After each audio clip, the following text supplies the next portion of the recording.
For this next song, I have to go into a rather funny tuning. But this is a song about a daydreamer. And actually, while we're on the topic of Ferris wheels and merry-go-rounds and things like that, I should tell you that I was at an exhibition in Regina, Saskatchewan, and I was just wandering along the midway, and I happened to overhear a conversation between a young couple who were obviously on their first date. And it was probably the classic example of when not to be a daydreamer, because daydreaming can get you into a lot of difficulty sometimes. It's not used properly. The couple, like I say, were obviously on their first date, and the conversation was mostly hers, and it went something like this.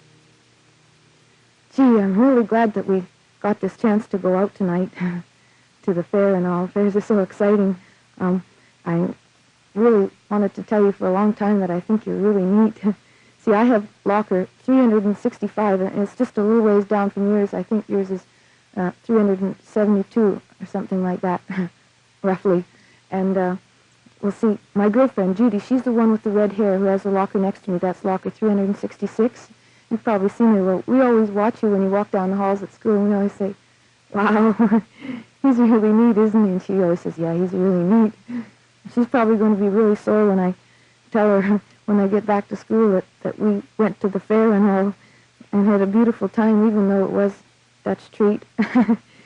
Well, I just wanted to tell you that I had a beautiful time, and I think you're really cool. Well, about that point, he looked up at her with a faraway, distant look in his eyes and said, very dramatically, huh? That's when not to be a daydreamer, so I decided to write a song for her, and I call it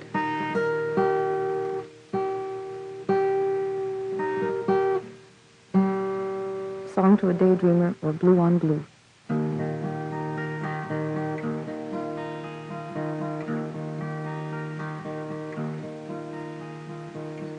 Blue on blue, skies in your eyes, staring away like I wasn't here. Where do you go when you fantasize that you wish I'd disappear? Leave the dreamer, leave you alone, lost in a world that's all your own. Can I come to blue on blue? Dreams like you are making now are very hard to share. All I ask is one small favor. Dream a dream and wish me there. Gold on gold, sun in your hair, spinning the rainbow, weaving the wind, brewing the dye for the midnight air, counting the gold at the rainbow's end. Maybe a princess whispers your name out of the time before I came. I'll never know. Gold on gold. Dreams like you are making now are very hard to share. All I ask is one small favor. Dream a dream and wish me there.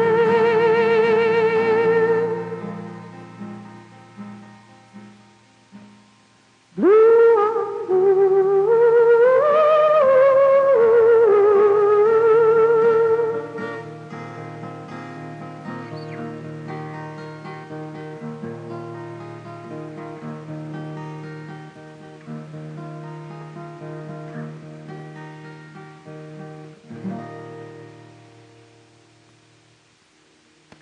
Joni Mitchell, a very young lady, Saskatchewan born. And if you've never heard of her before, if you've met her for the first time here, you know you're going to meet her again quite a bit during your lifetime. You're just starting out, sort of, aren't you? Actually, I've been singing professionally now for 2 years. But I consider that I've only started within the last year because I've only felt that I've begun to have my own way to go, my own songs and my own guitar style, and I'm starting to get my own vocal styling now. How do you determine when you've sort of arrived and are what you want to be in this game, if you like? Well, I think that you have to feel it inside, but you do need encouragement. And I've just been becoming more and more successful, and it's sort of a law of averages. It depends on you don't bomb anymore. That's what it is. Did you ever bomb? I can't believe that. Oh, I don't know. I think bombing is a thing that is felt in your head sometimes. I've done performances where I didn't particularly excite anyone. I think they said, well, that's nice. You know? Mm-hmm. Whereas I think that now sometimes that I can excite people. Your songs have an interesting quality about them. They're very, for want of a better word, I think one just has to say poetic. Mm-hmm. Because they have a kind of eternity about them. They're not just about love and loss and the things that we normally associate with this kind of singing. Well, I'm very Canadian. You know that I live in the States now. Did you No. tell you that? You don't. Oh, I married an No. American, and I'm living We in know Detroit. And I find that I've become more Canadian since I've moved to the States. I think maybe you do that. And the songs that I've been writing within the last year have had more and more of a prairie flavor, if not throughout the song. At least I set the song in Canada. For instance, I've written a song about a carnival in Kenora and things like that, and I'm always looking for Canadian ideas, you know, Canadian places instead of carnival in Detroit, which sounds like a drag anyway. You see all these cars going around in circles or something. Well, Joni, who are you singing all these songs to? The sort of coffee house group, do they already know the message, or is there a message that you're trying to give them, or anybody? The general message of my songs, I guess, is just happiness. Most of them have happy endings, and I don't write protesty things. If they protest at all, it's very subtle, and they're sort of, the message comes out like, don't do this, or try not to be that way, but it's still through happiness, so that it doesn't stand up there and sort of preach at people. What do you mean by happiness, Joni? Well, as a matter of fact, while I was here, or while I was in Toronto the last time, I got a bad review, and what the review amounted to, I think, was that I was too happy, and he criticized it for lack of depth. It was sort of like everything was happy, you know. He said I wasn't saccharine, but I was a little hearts and flowery. That's what he said. Mind you, I should say now, too, that I had 2 excellent reviews, plus this one that wasn't so good. And so he criticized me for being happy, and that's what I think my songs are. I can't explain it any more than that. They're just, even the sad songs aren't depressing. They're just sort of wistful. Have you always been happy? I try to be. No, nobody's happy all the time.